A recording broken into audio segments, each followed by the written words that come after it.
Hello friends, welcome back to the my new video guys and my YouTube channel guys. Today friends we are going to talk about how can we remove fingerprint lock in our Realme phone. Friends, you want to remove your fingerprint lock in your Realme phone. So friends, how can you remove? Today I will show you in this video guys.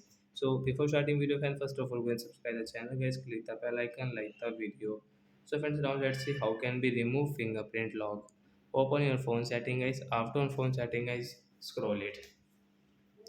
So friends, click on password and security guys. Tap here.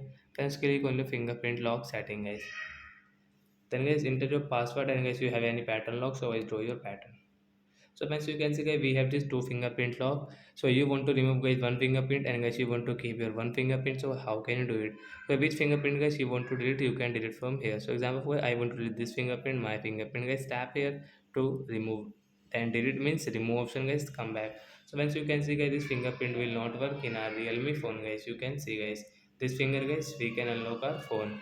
So I hope friends you have understood how to remove fingerprint in Realme phone. So that's it guys. Thanks for watching the video. Bye guys.